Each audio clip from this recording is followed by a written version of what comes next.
기도를 가르치는 비유들. 누가복음 11장 1절에서 13절까지의 말씀 함께 봉독하시죠. 예수께서 한 곳에서 기도하시고 마치심에 제자 중 하나가 여짜오되 주여, 요한이 자기 제자들에게 기도를 가르친 것과 같이 우리에게도 가르쳐 주옵소서. 예수께서 이르시되 너희는 기도할 때에 이렇게 하라. 아버지여, 이름이 거룩히 여김을 받으시오며 나라의 임하옵시며 우리에게 날마다 일용할 양식을 주옵시고 우리가 우리에게 죄 지은 모든 사람을 용서하오니 우리 죄도 사하여 주옵시고 우리를 시험에 들게 하지 마옵소서 하라. 또 이르시되 너희 중에 누가 벗이 있는데 밤중에 그에게 가서 말하기를 벗이여, 떡 세 덩이를 내게 빌리라. 내 벗이 여행 중에 내게 왔으나 내가 먹일 것이 없노라 하면 저가 안에서 대답하여 이르되 나를 괴롭게 하지 말라. 문이 이미 닫혔고 아이들이 나와 함께 침소에 누웠으니 일어나 내게 줄 수가 없노라 하겠느냐? 내가 너희에게 말하노니 비록 벗됨을 인하여서는 일어나 주지 아니할지라도 그 강청함을 인하여 일어나 그 소용대로 주리라. 내가 또 너희에게 이르노니 구하라. 그러면 너희에게 주실 것이요. 찾으라. 그러면 찾을 것이요. 문을 두드리라. 그러면 너희에게 열릴 것이니 구하는 이마다 받을 것이요. 찾는 이가 찾을 것이요. 두드리는 이에게 열릴 것이니라. 너희 중에 아비된 자 누가 아들이 생선을 달라 하면 생선 대신에 뱀을 주며 알을 달라 하면 전갈을 주겠느냐? 너희가 악할지라도 좋은 것을 자식에게 줄 줄 알거든 하물며 너희 천부께서 구하는 자에게 성령을 주시지 않겠느냐 하시니라. 아멘. 오늘 우리가 세 번째로 함께 공부할 비유는 흔히들 강청기도의 능력을 강조하고 그러한 기도를 권장하는 것으로 결론을 내리는 밤중에 찾아온 친구의 비유예요. 많은 이들이 이 비유를 무엇이든지 하나님께 강청하여 졸라대면 하나님이 귀찮아서라도 그 기도를 들어주시고야 마신다는 그런 아전인수격의 해석을 하고 있어요. 정말 그럴까요? 하나님은 우리가 원하는 것이 우리의 거룩한 삶에 도움이 되는 것이든 아니든 상관없이 꾸준히 반복하여 지속적으로 기도를 하면 그 정성에 감격하셔서 그 기도에 응답을 하시는 그런 분일까요?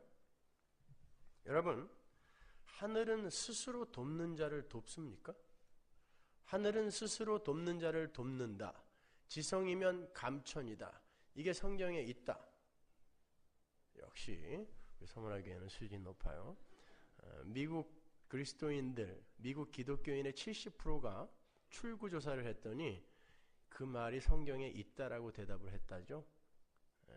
미국도 다 허당이에요. 여러분, 그건 성경과 완전히 대치되는 개념들이에요. 하늘은 스스로 돕는 자를 돕지 않습니다. 오히려 하늘은 하늘의 뜻대로 인간을 바꾸어내요. 하늘은 절대 인간들에게 다스려지거나 조종되지 않습니다. 하늘이 인간을 다스리는 거예요. 하나님은 절대 성도들이 드리는 기도의 양이나 기도의 자세, 끈기 등을 고려해서 기도 응답의 가부를 결정하지 않으세요. 하나님은 오히려 성도의 기도를 당신의 뜻에 맞게 바꾸어내시는 분이에요. 그럼에도 하나님도 귀찮을 정도로 강청 기도를 하면 하나님의 보호자가 흔들려서 하나님이 마침내 기도에 응답하신다는 그런 류의 해석은 하나님을 한낱 해결사로 전락시켜버리는 불경스러운 성경 해석인 거예요. 우리는 인간 세상에서의 부모들도 자식들이 무조건 땡깡을 부린다고 그 요구를 다 들어주지 않습니다. 우리는 인간 세상의 부모들도 그 자식의 요구가 과연 그 자식의 사람됨에 도움이 될 것인가 아닌가를 심사숙고한 후에 그 자식의 요구에 대한 가부간의 응답을 해요. 하물며 우리 하나님께서 당신의 목숨과 바꾸셔서 당신 나라 백성으로 양육을 하고 계신 그 자식들의 요구를 그저 끈질김과 간절함, 강청이라는 것만을 근거로 하여 응답의 유무를 결정하시겠습니까?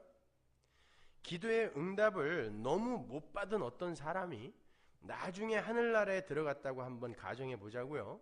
그런데 자기가 기도의 응답을 그렇게 못 받은 이유를 하나님께 여쭤보았더니 하나님께서 너는 참 끈기가 없더라. 금식 기도도 열흘을 작정해 놓고 8회 만에 중단을 하고 100일 새벽 기도를 작정하고도 90일을 못 채우더라. 좀 더 끈기 있게 끈기를 좀 발휘해 보지 그랬어. 그럼 내가 들어줬을 텐데 열흘만 더 했으면 내가 그 기도 들어줬을 거야. 만약에 하나님이 그렇게 대답을 하셨다면 여러분은 그 하나님과 함께 영원히 천국에서 사시겠습니까? 그리고 오늘 본문 중에 그 어디에 친구가 끈질기게 요구했다는 대목이 있어요. 그냥 떡 있어? 이렇게 한번 물어본 것으로 끝이에요. 떡 있어? 예수님은 떡 3덩이를 요청받은 그 친구가 잠자리에서 일어나서 떡을 주었는지 안 주었는지도 안 밝히세요. 그냥 질문을 하나 던지시고는 그 질문에 대한 제자들의 대답을 추론하셔서 기도가 무엇인지를 설명하고 계실 뿐이에요. 그럼에도 불구하고 이 비유가 강청기도의 능력에 대한 비유로 둔갑을 한 것은 인본주의적 색깔을 짙게 들이고 있는 그 강청이라는 단어 하나 때문에 그 단어로 모든 비유의 내용이 그냥 흡수되어 버린 거예요. 그렇다면 과연 이 비유가 담고 있는 진짜 내용은 무엇일까요? 지금부터 한번 차근차근 살펴보겠습니다. 먼저 이 비유가 어떤 문맥 속에 들어있는지를 살펴봐야 되겠죠. 여러분이 보시다시피 오늘 우리가 공부하고 있는 이 비유는 주기도문에 붙어있는 비유예요. 그게 이 비유를 여는 아주 중요한 열쇠입니다. 제자들이 예수님께 기도에 대해서 가르쳐달라는 요구를 했어요. 그건 단순히 기도의 방법이나 내용을 가르쳐달라는 그런 요구가 아닙니다. 왜냐하면 당시 유대인들은 기도를 거의 습관처럼 자주 하고 있었고 기도를 무척 중요한 종교 행위로 간주하고 있었기 때문에 그래요. 그래서 그들은 기도문 몇 개씩은 늘 암송하고 다녔고 시편의 기도들을 노래로 만들어서 흥얼거리며 다닐 정도로 기도에 열심이었던 사람들이에요. 예수님 당시 유대인에게는 유대인이라면 누구나 잘 알고 있을 유명한 기도문들이 여러 개 있었어요. 그들은 그 기도문들을 수시로 암송했습니다. 그 가운데는 카다쉬라는 좀 짧은 형태의 기도문도 있었고 18번 축복기도라 불리는 세모네 에스레라는 기도문도 있었어요. 유대인들은 카다시와 세모네 에스레라는 기도문 같은 것들을 의무적으로 매일 2-3번씩 낭송하도록 되어 있었어요. 제자들은 그렇게 기도를 많이 알고 있었고 많이 하고 있었단 말입니다.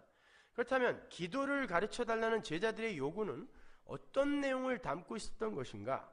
당시 커다란 무리를 이루고 있던 종교적, 정치적 이익 집단들은 각자가 자신들의 믿는 바와 지향하는 바를 특화시켜서 기도문으로 요약을 해서 마치 신앙고백서나 사명선언문처럼 암송하거나 읽고는 했어요.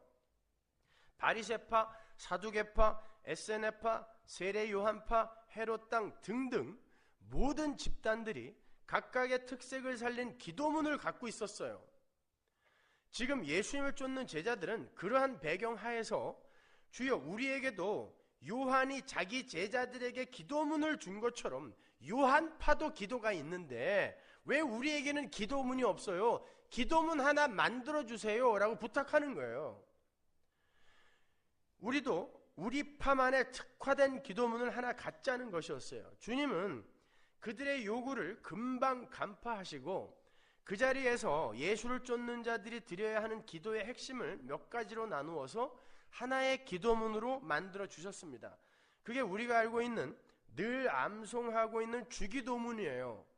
여러분이 이미 공부하셨다시피 이 주기도문은 우리 자신의 소원을 이루거나 문제를 해결하는 것 정도를 그 내용으로 하지 않습니다. 주님이 가르쳐 주신 기도는 우리 성도의 정체성을 규정하며 우리 성도가 도달하게 될 궁극의 목적지를 소개하고 있어요. 내 품속에 가지고 있는 나의 가장 깊은 소원이 내가 누구인가를 정의한다라는 말이 있죠. 내가 갖고 있는 내 마음속에 가장 깊은 소원이 바로 내가 누구인지를 정의한다는 거예요. 그게 기도로 나오겠죠. 따라서 우리가 어떤 기도를 하느냐에 따라 우리는 어떤 인간인지가 폭로되는 거예요. 그런 의미에서 이 주기도문을 한번 보시란 말입니다. 하나님은 지금 제자들에게, 기도문을 달라는 제자들에게 너희는 이런 삶을 살게 될 것이고 너희들의 정체성은 바로 이거야를 가르쳐 주시는 거예요. 주기도문을 제가 사역으로 조금 구체적으로 느려서 번역을 한번 해볼게요. 유진 피터슨이 요즘 메시지라는 그 성경 해설집을 냈죠. 그냥 본인은 성경이라고 하지만 저는 그렇게 생각하고 싶지는 않아요. 어설픈 부분이 많이 있기 때문에 제가 그러한 모양으로 한번 그 주기도문을 번역을 해볼게요. 우리 성도는 하늘에 계신 하나님을 아버지라 부를 수 있는 자들이며, 이게 하늘에 계신 우리 아버지예요. 우리 때문에 모독을 당하고 있는 하나님의 이름은 반드시 거룩하게 찬양을 받게 될 것이며 하나님의 통치가 온전히 일어나는 하나님 나라가 완성될 것이고 하늘에서 이미 이루어진 하나님의 뜻이 이 세상에서 온전히 성취가 될 것이며 우리에게 하늘의 만나이신 예수님을 양식으로 주셔서 죄와 허물로 죽어있던 우리를 살려내신 하나님께서 다른 세상의 양식들을 전부 쳐내시고 오직 예수라는 양식으로만 배부른 자들로 만들어내실 것이고 율법에 의해 형벌을 가해야 하는 율법의 시대가 가고 예수님의 십자가로 인한 은혜의 시대가 와서 우리가 우리에게 죄 지은 자를 율법으로 정죄하지 않을 수 있는 그러한 하나님의 나라가 이미 왔으며 가시적으로도 완성이 될 것이고 선악과라는 시험, 즉 프로베이션 기간이 완전히 끝나고 생명나무만 있는 새하늘과 새 땅이 곧 도래할 것이고 나라와 권세와 영광이 모두 아버지께만 돌려지는 그러한 완벽한 하나님 나라가 올 것이며 그 나라에서 하나님과 영원히 살 자들이 바로 우리 성도인데 그 모든 것이 하늘의 양식으로 우리에게 오신 예수 그리스도의 십자가에서 영적으로 모두 이루어질 것이고 이루어졌습니다. 이게 주기도문이 담고 있는 우리의 신앙 고백인 거예요. 그런데 주기도문 안에 쓰인 동사가 전부 부정과거 시제라고 그랬죠. 부정과거 시제가 임페러티브, 명령문으로 쓰이면 어떤 의미가 있다고 그랬어요? 과거, 현재, 미래의 전체를 아우르는 그런 내용으로 바뀐다고 그랬습니다.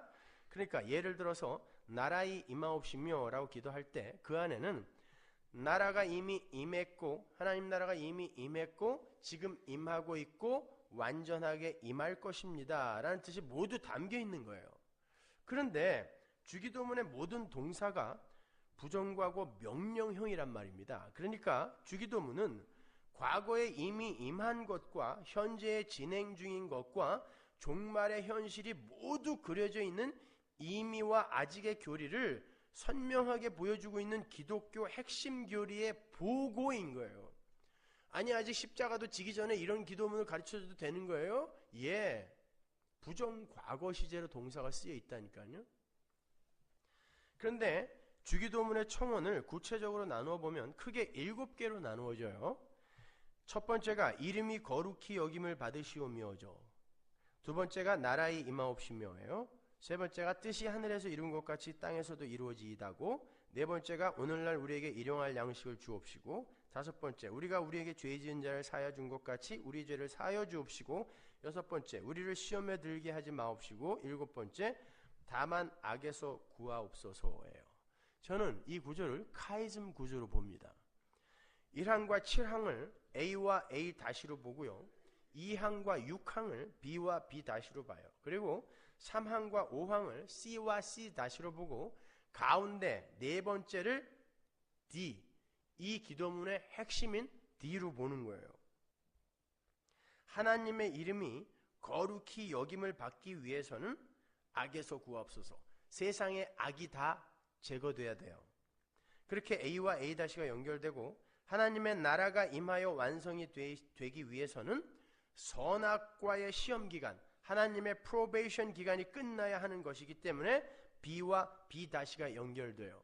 하나님 나라가 임하옵시며와 우리를 시험에 들게 하지 마옵시고가 연결이 되는 거예요. 뿐만 아니라 하늘에서 이미 이루어지고 땅에서도 현재 이루어지고 있는 하나님의 뜻은 바로 하나님의 십자가에 의한 죄사함, 즉 은혜의 나라의 완성에 관한 것이므로 그게 C와 C-로 연결이 되는 거예요. 그렇게 카이즘 구조로 밀고 들어가다 보면 가운데 하나가 남아요. 그게 카이즘 구조의 핵심입니다. 그게 뭐죠? 우리에게 일용할 양식을 주옵시고예요. 그러니까 카이즘 구조의 나머지 내용들은 바로 이 D, 양식이라는 핵으로 모두 수렴이 되고 있는 거란 말입니다. 그럼 주기도문의 모든 기도가 겨우 우리가 이 땅에서 먹고 살 양식에 관한 기도였단 말인가? 그게 핵심이라면 아닙니다. 만일 그렇다면 성경 자체의 모순이 일어나요. 이 주기도문이 기록이 되어 있는 마태복음으로 가면 오늘날 우리에게 일용할 양식을 주옵시고 라는 어구 바로 밑에 이런 구절이 있어요. 6장 25절 볼까요? 그러므로 내가 너희에게 이르노니 목숨을 위하여 무엇을 먹을까 무엇을 마실까 몸을 위하여 무엇을 입을까 염려하지 말라. 목숨이 음식보다 중하지 아니하며 몸이 의복보다 중하지 아니하냐. 바로 위에서는 일용할 양식을 구하라 그러고 바로 밑에서는 구하지 말래요. 어떤 걸 쫓아가야 돼요? 자, 우리는 여기서 아주 중요한 사실을 배우게 되는 거예요. 지금 주님이 주기도문에서 제자들을 비롯한 성도들에게 구하라고 하는 일용할 양식은 단순히 이 땅에서 먹고 살 양식이 아니라는 것입니다. 여러분의 성경을 한번 잘 보시면 우리에게 일용할 양식을 주옵시고의 일용할 양식이라는 단어 옆에 풋노트가 있을 거예요. 그리고 거기에 내일의 양식이라는 말이 적혀 있을 것입니다.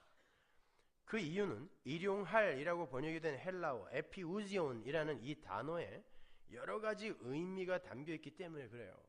그런데 이 에피우지온이라는 단어는 헬라의 어떤 문헌에도 쓰인 바가 없는 아주 생소한 단어예요. 성경에서도 딱 여기에 한 번 쓰였어요. 따라서 그 헬라어 에피우지온이라는 단어가 현재의 어떠한 의미로 쓰이고 있는가를 가지고 고대 당시의 문헌을 해석한다는 것은 아주 위험한 일인 거예요. 언어의 의미는 수시로 변한단 말입니다. 제가 토플 시험을 볼 때만 해도 게이라는 단어는 조이라는 단어였어요. 그래서 비슷한 말을 고를 때 그걸 골라야 됐는데 지금은 게이라는 단어는 동성연애자를 가리키는 말입니다. 그렇죠? 언어는 이렇게 짧은 시간에도 완전히 그 뜻이 바뀌어버린단 말이에요. 따라서 오늘날의 현대 헬라어를 갖고 그 당시의 헬라어를 추론하여 그 해석을 하면은 안 된단 말이에요. 그렇다면 다른 그 어떤 문헌에서도 발견되지 않은 그 에피우지온이라는 단어의 뜻을 어떻게 올바로 해석을 할 수 있어요? 그때 필요한 게 바로 아람어 성경이에요. 예수님은 공생의 기간 동안에 아람어를 쓰셨습니다. 아람어는 바벨론의 언어예요. 이스라엘이 바벨론 포로로 70년간 있으면서 유대인들의 일상 언어가 아람어가 되어 있었기 때문에 예수님도 아람어를 썼어요. 오히려 히브리어는 유대인들 중 아주 극소수의 학자들이나 랍비들 정도나 쓸 수 있는 일반인들에게는 거의 잊혀져 있는 언어였어요. 그래서 아람어 성경은 당시의 사회문화적 배경을 잘 그려주는 그러한 좋은 참고가 돼요. 그래서 헬라어 성경의 단어 해석이 모호할 경우 항상 아람어 성경과 비교 대조하여 보는 것이 중요해요. 그런데 아람어 주기도문에는요, 오늘 우리에게 내일의 양식을 주옵시고 라고 되어 있어요. 그러니까 정확하게 그 부분을 번역하면 하나님 오늘 우리에게 오늘 먹을 양식을 주세요가 아닌 하나님 오늘 우리에게 내일의 양식을 주세요 라고 번역을 해야 맞아요. 그런 청원인 거예요. 그러면 성경 자체의 모순을 일으키지 않아도 되잖아요. 그렇죠? 그렇다면 내일의 양식, 내일의 떡이 뭔가? 구약에 바로 그 내일의 양식이 나오죠. 하나님께서 이스라엘에게 내일의 양식을 오늘 주신 적이 있었습니다. 광야에서 만나를 주신 사건이죠. 하나님은 6일째 되는 날에 항상 내일의 양식을 함께 주셨어요. 왜 여섯째 날에 다음 날 것까지 주셨죠? 제가 주기도문 강해 때 거기에 대해서 자세히 설명해 드렸으니까 잘 모르시는 분들은 그걸 참고하세요.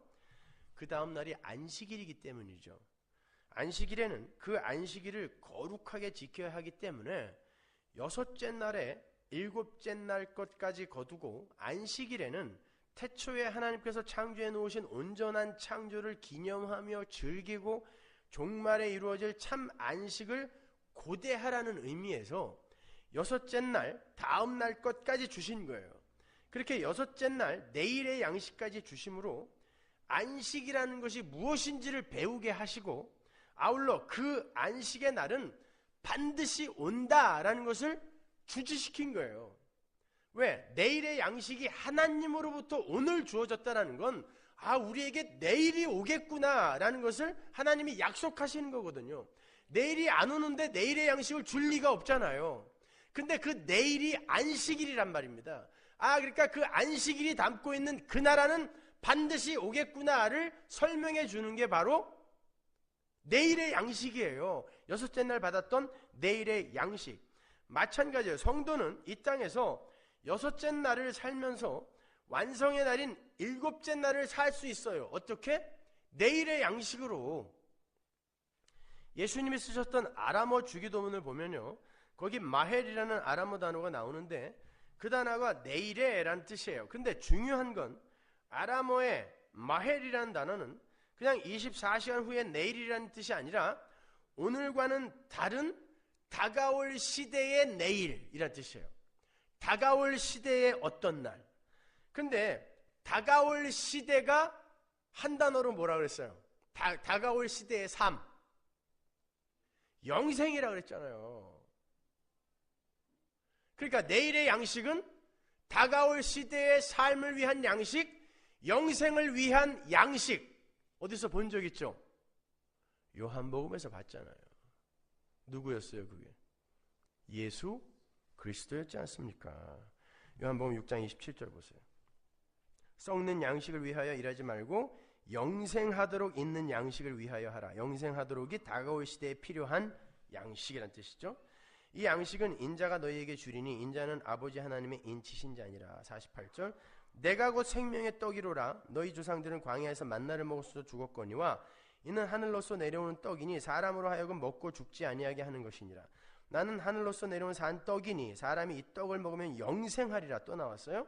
나의 줄 떡은 곧 세상의 생명을 위한 내 살이로라 하시니라. 여기서 떡이라고 번역이 된 단어와 일용할 양식에서의 그 양식이라는 단어가 똑같은 단어예요. 알토스, 떡. 하늘의 떡으로 오신 그 예수와 일용할 양식의 그 양식이 똑같은 단어 알토스, 떡이란 말입니다. 그러니까 주기도문 안에서 우리에게 오늘 일용할 양식, 내일의 양식을 주세요. 내일의 떡을 주세요. 그 떡은 누구? 정확하게 예수 그리스도를 이야기하는 거예요. 그러니까 예수님께서 주기도문을 통하여 일용할 양식, 일용할 떡을 구하라고 하신 것은 바로 내일의 양식, 다가올 세대의 양식, 영생하는 양식으로 오신 예수 그리스도를 구하라라는 그런 의미로 그 주기도문을 주신 거란 말이에요.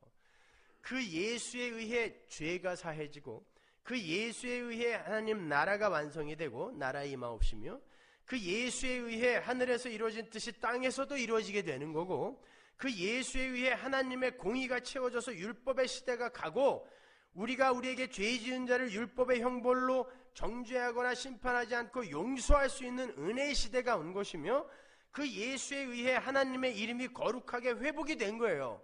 그래서 주기도문의 카이즘 구조 가장 가운데 내일의 양식, 내일의 떡, 예수 그리스도가 차지하고 있는 거예요.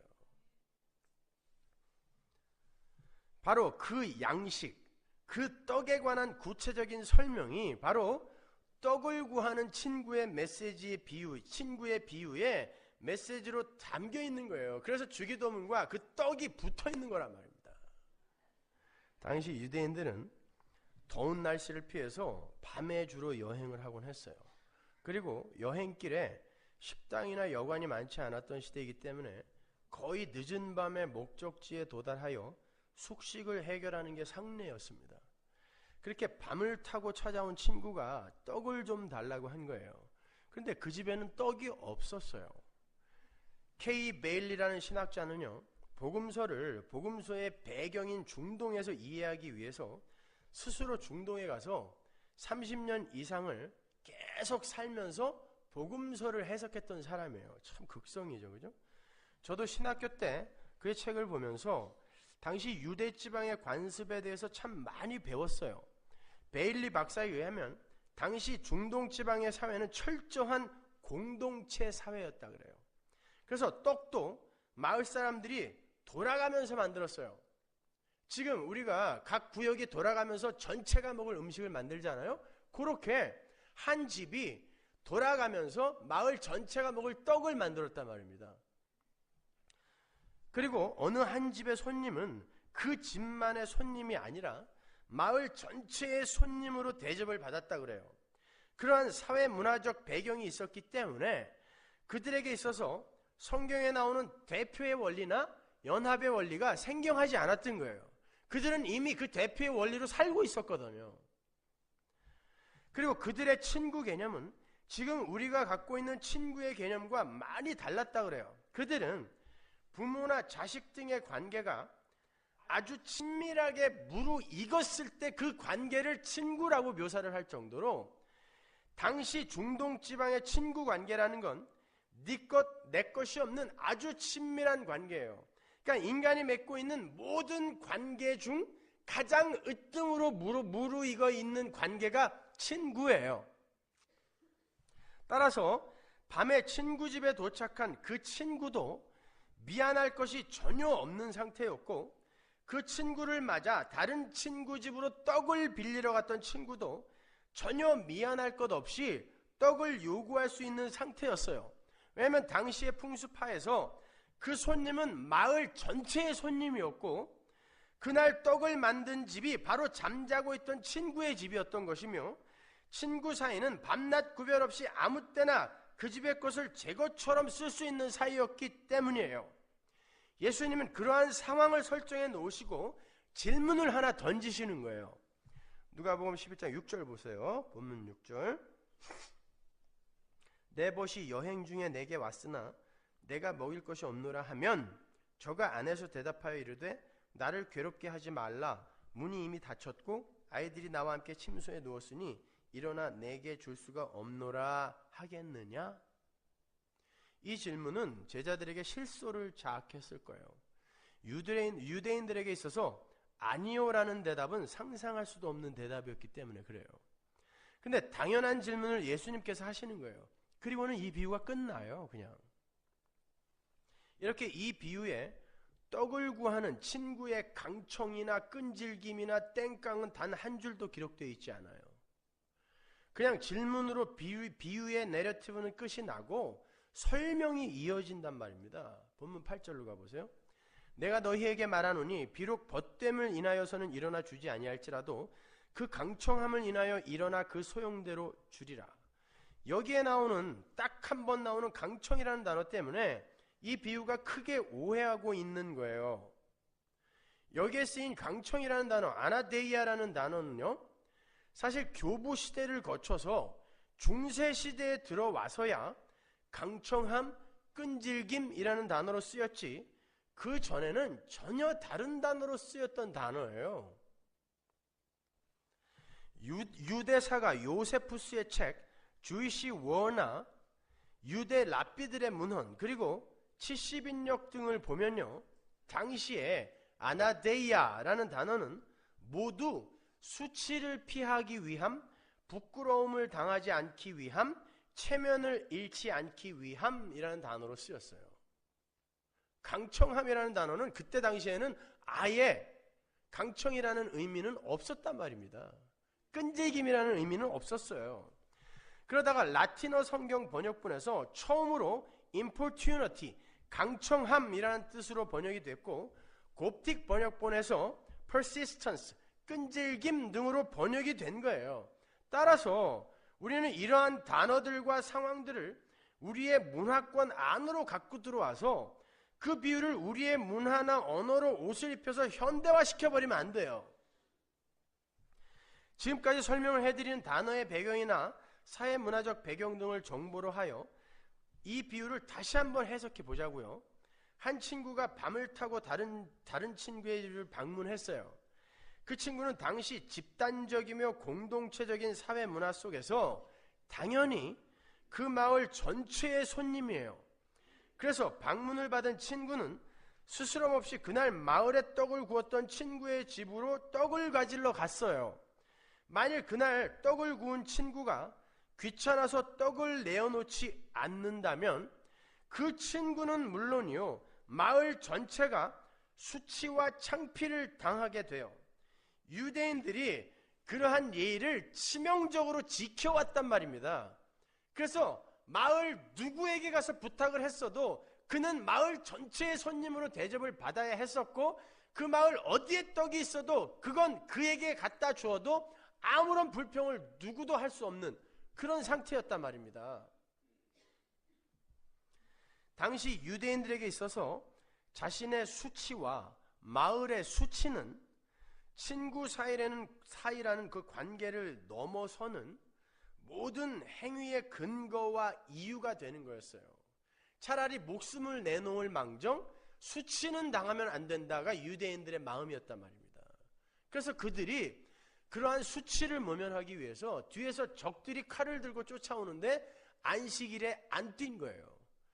신앙이라기보단 그건 자기가치 향상의 마음에서 나온 수치를 면하기 위한, 창피를 당하지 않기 위한 그런 사고에서 나온 거란 말입니다. 마치 유다가 내 죄는 내가 책임진다, 쪽팔리게 가서 용서 안 구할 거야 하고 수치를 면하기 위해 자살한 것처럼 그게 유대인들의 사고였단 말이에요. 자, 근데 그래서 주님이 말씀하시는 거예요. 야, 그런 일은 절대 있을 수 없겠지만 그렇게 소중하고 당연한 친구 사이라 해도 귀찮아서 떡을 안 내어놓을 수는 있을지 모르겠다. 아니, 그런 일은 절대 있을 수 없지만 혹 그렇게 친한 친구 사이라도 그 떡을 안 내놓을 수는 있을 거야. 그러나 수치를 당하지 않기 위해서는, 강청, 아나데이아예요. 그게 수치를 당하지 않기 위해서는 절대로 그런 일은 있을 수가 없잖아. 그건 너희들도 아는 거 아니야? 이렇게 물어보시는 거예요.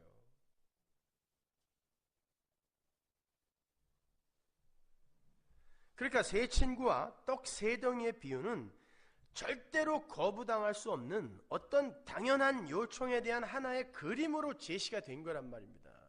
그 떡이라는 예수가 성도의 기도로 안 주어질 수가 없다라는 뜻이에요. 지성이면 감천이고 조르면 주게 되어 있다라는 그런 유치한 얘기가 아니란 말입니다. 그러면서 그 비유에 제자들을 향한 예수님의 어떤 요구가 붙어있는지 한번 보세요. 본문 9절. 내가 또 너희에게 이르노니 구하라 그러면 너희에게 주실 것이요, 찾으라 그러면 찾을 것이요, 문을 두드려라 그러면 너희에게 열릴 것이니 구하는 이마다 받을 것이요, 찾는 이가 찾을 것이요, 두드리는 이에게 열릴 것이니라.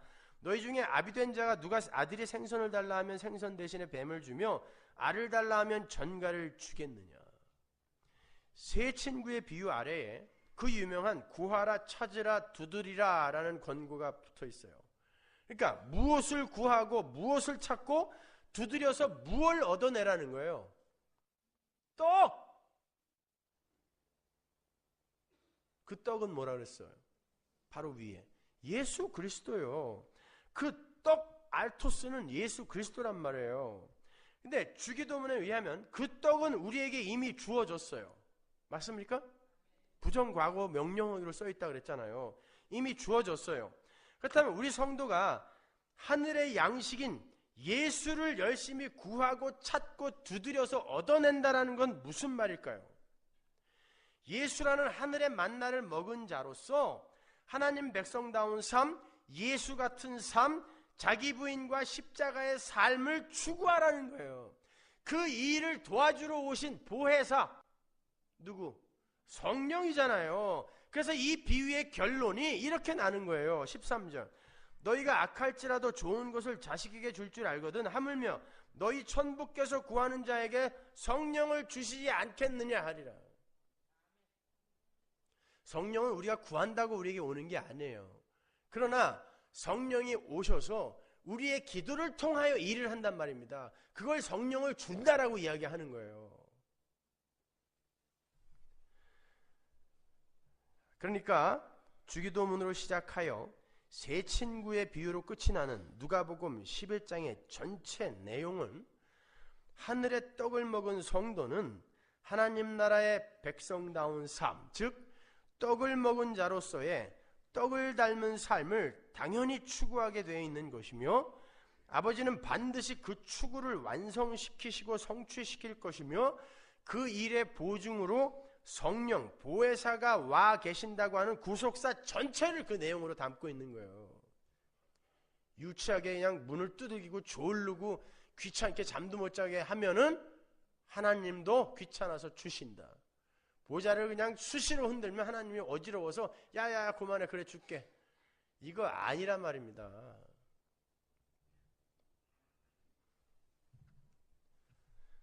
그런데 이미 우리에게 먹여진 그 떡의 삶이 우리의 삶 속에서 잘 나타나지 않죠.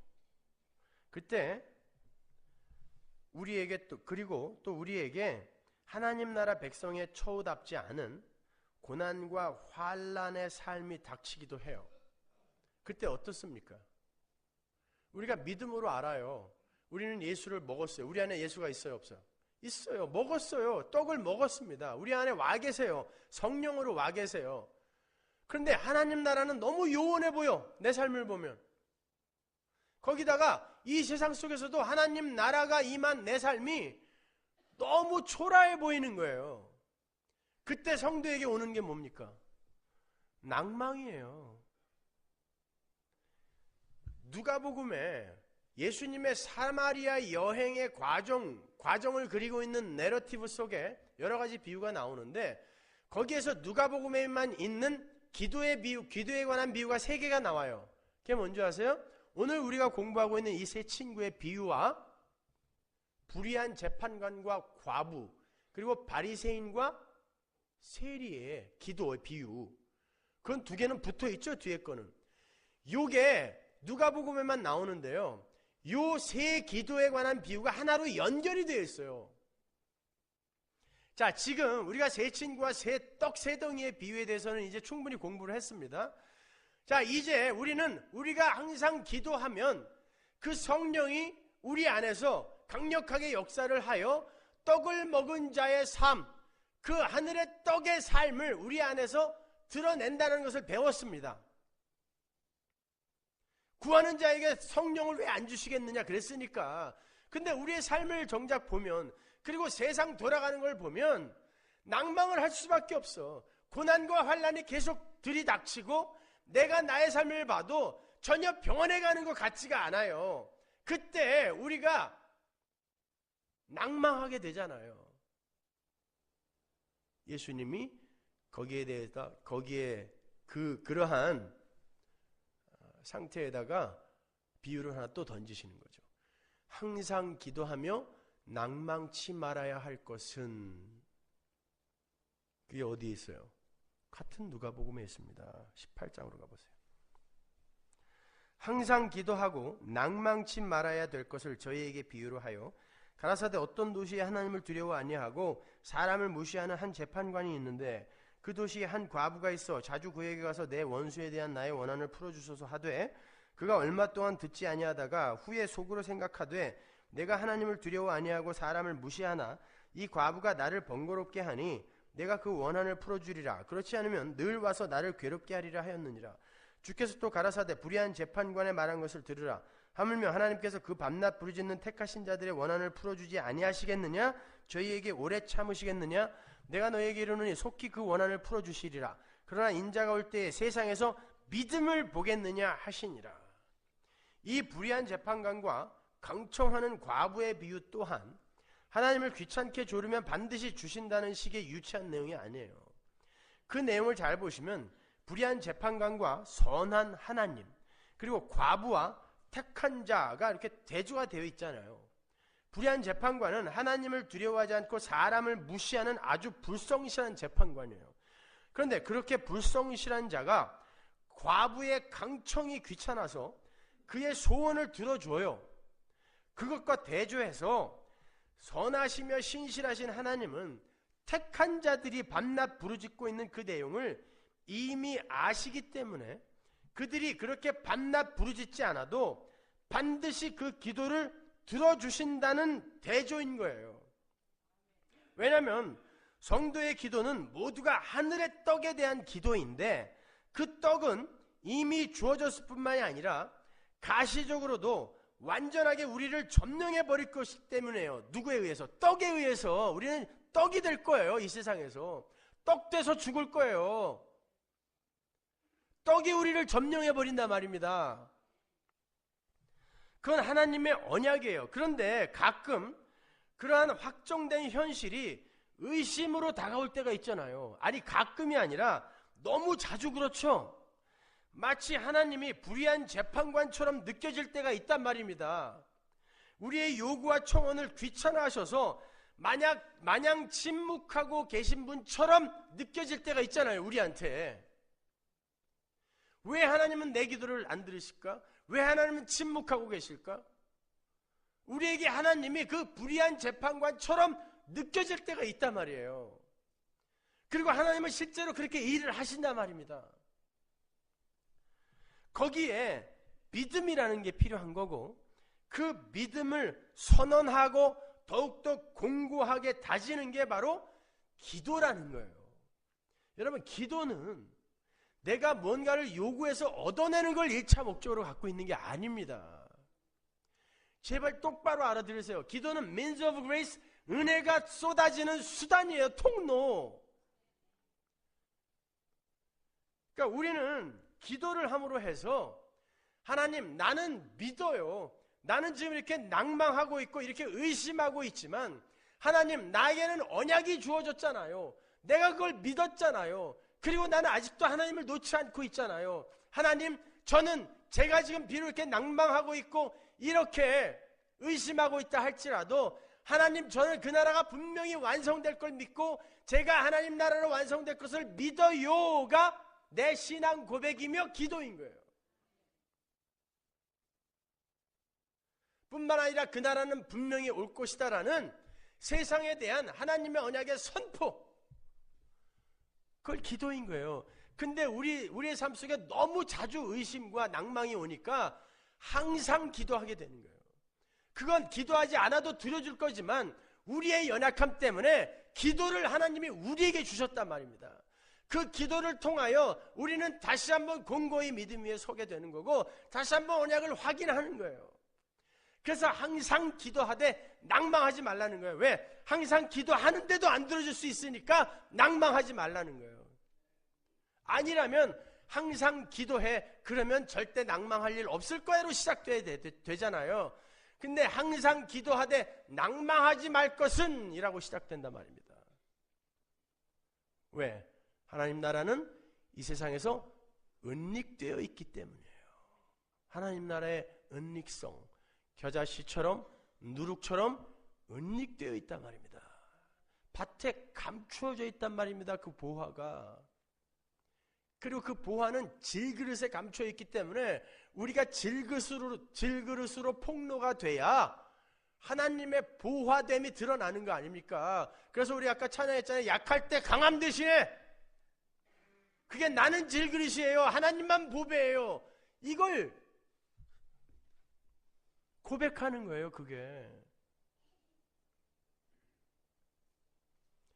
근데 전부 지들이 보배가 되려고 그러니까 하나님이 완전히 쓰레기가 돼버렸어요. 보배 속의 쓰레기. 아니란 말입니다, 여러분.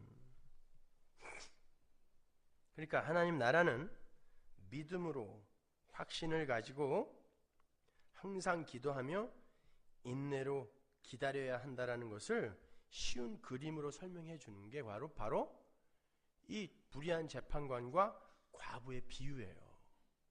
이 불의한 재판관과 과부의 비유 바로 앞에 어떤 내용이 있는지 잠깐만 보고 갈까요? 누가복음 17장 보세요. 20절. 바리새인들이 하나님의 나라가 어느 때에 임하나이까 묻거늘 예수께서 대답하여 가라사대 하나님의 나라는 볼 수 있게 임하는 것이 아니요. 22절. 또 제자들에게 이르시되 때가 이르리니 너희가 인자의 날 하루를 보고자 하되 보지 못하리라. 인자의 날 하루라는 것은 메시아로서의 예수 그리스도의 그 시대의 절정, 심판의 날이라는 뜻이에요. 못 본다는 것입니다, 너희는. 그러나 그가 먼저 많은 고난을 받으며 이 세대에게 버림받아야 할지니라. 누가? 예수가. 그리고 무릇 자기 목숨을 보존하고자 하는 자는 잃을 것이요 잃는 자는 살리라. 너희도 내 삶을 그대로 쫓아오게 될 거야 라고 이야기한 거예요. 하나님 나라를 설명하면서. 근데 그 하나님 나라를 설명하면서 이런 이야기를 해놓고 나니까 예수님이 마음이 안 좋으신 거예요. 그러니까 거기에다가 비유를 하나 딱 붙여주신 게 항상 기도하며 낭망치 말아야 할 것은 인 거예요. 그게 누가복음 18장인 것입니다.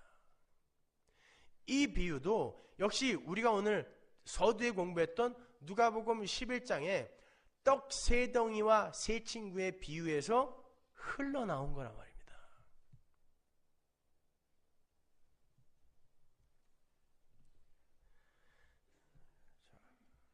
은닉되어 있는 하나님 나라, 그 나라 때문에 때로는 우리가 낙심이 되어 기도하고 여전히 같은 모습인 것 같은 자신의 모습 때문에 기도하고 그럼에도 불구하고 반드시 속히 이루실 하나님의 언약과 전능하심을 믿기에 그 믿음으로 기도하는 거예요. 역시 무엇을 구하는 기도죠? 또 하나님 나라를 완성하실 예수라는 떡을 구하는 기도란 말입니다. 하나님의 나라는 아들의 나라니까. 그래서 그 비유가 어떻게 끝난다? 내가 다시 올 때 그런 믿음을 보겠느냐. 왜? 그 삶이 너무 힘들단 말입니다. 그래서 그 삶을 끝까지 해낼 사람들이 별로 없다라는 거예요. 신앙생활은 그만큼 힘들단 말입니다. 하나님이 택한 자들만 끝까지 간다니까요. 세상에 내가 다시 올 때 믿음을 보겠느냐라는 예수님의 말씀은 성도야, 너희들의 신앙생활은 그만큼 힘들 거야 라는 말씀인 거예요. 근데도 내가 택한 이들은 반드시 인자의 날의 그 절정, 그날을 보게 해줄 거야. 그거예요. 그래서 이 불의한 재판관과 과부의 비유가 믿음으로 끝나는 거예요, 여러분. 여기서 우리가 간과해서는 안 되는 것이 또 하나 등장하죠. 그게 바로 성도의 원한이에요. 그 과부가 원한이 있었잖아요. 근데 우리 성도가 원한이 있다라는 게 말이 됩니까? 우리 성도의 원한은 어떤 원한일까요? 네 이웃을 네 몸처럼 사랑하라고 하셨고 너에게 해를 끼친 이웃을 70번씩 7번 용서하라 그랬어요. 근데 무슨 놈의 원한이에요?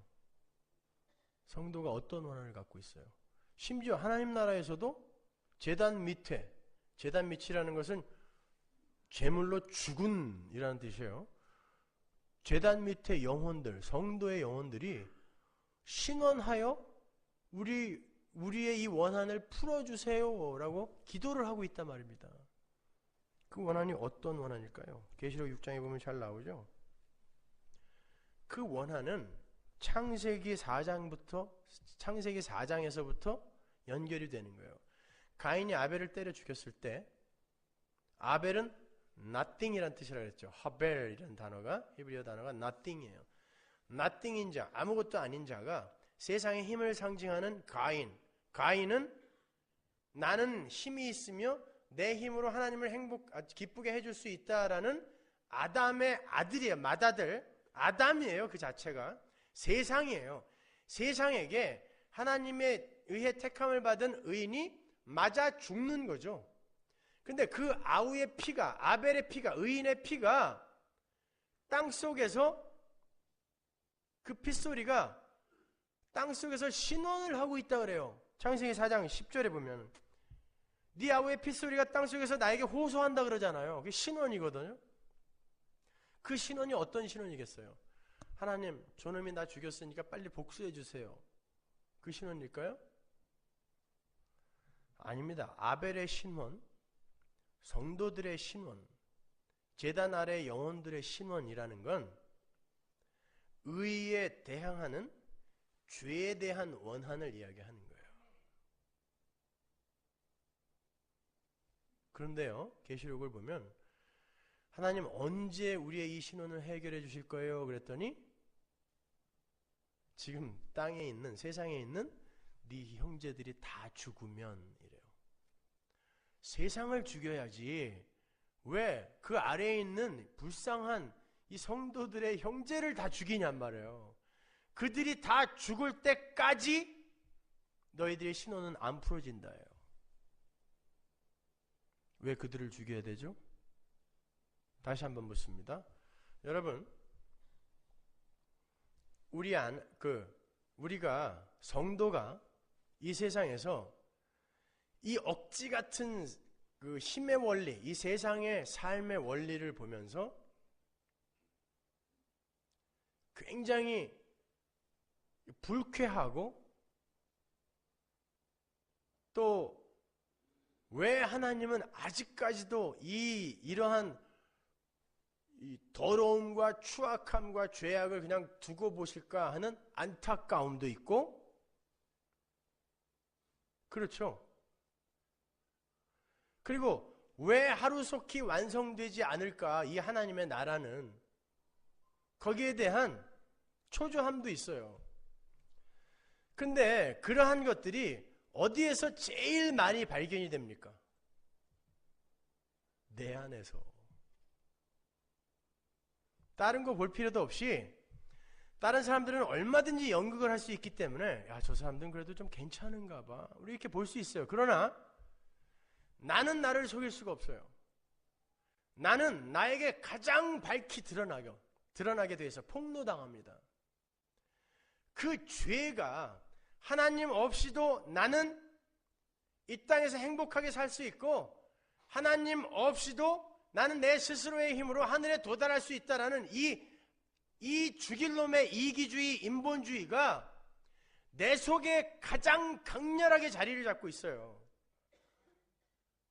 하나님은 철장을 갖고 오셔서 바로 그 마귀적 속성을 죽여가시는 거예요.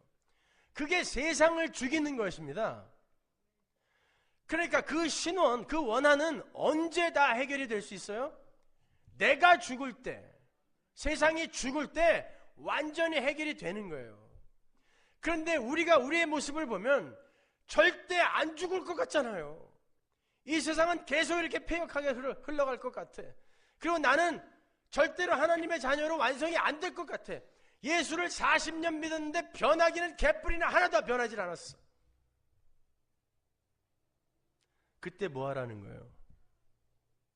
항상 기도하며 낭망하지 말라는 거예요. 그게 성도의 원한입니다. 성도의 유일한 원한, 죄에 대한 원한, 나의 미성숙함에 대한 원한. 그러나 나는 불의한 재판관 아니야. 너희에게는 지금 내가 불의한 재판관처럼 보일 수 있어. 그러나 나는 너희들의 아버지야. 내가 그 기도 안 들어주겠어? 걱정하지 마. 항상 기도하며 낭망치 마라. 이게 불의한 재판관과 과부의 비유예요. 그러면 한번 보자고요. 내가 이 죄에서 벗어나기 위해서는, 이 인본주의에서 벗어나기 위해서는 내가 하나님 말고 다른 데에 마음을 두고 있는 그런 나의 이 죄성을 하나하나 끊어내야 되죠. 그러니까 하나님 이외에 내 마음을 빼앗고 있는 것들이 하나하나 끊어져 나가야 돼요. 그게 기도의 응답이에요. 그렇잖아요?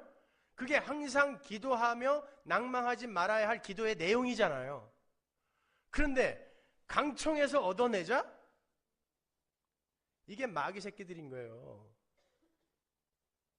책도 나왔어. 이게 마귀 새끼란 말입니다. 완전히 다른 이야기를 하고 있잖아요. 성경을 거꾸로 보고 있는 거예요.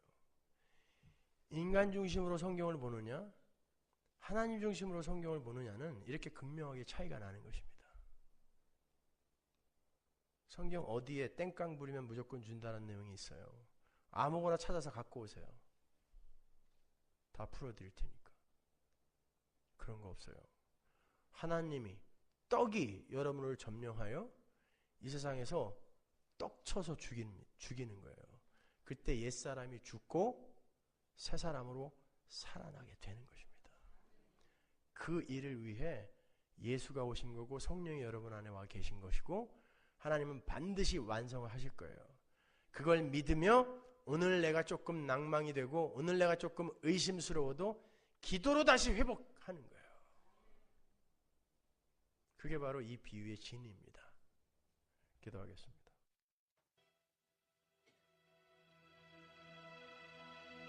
Oh,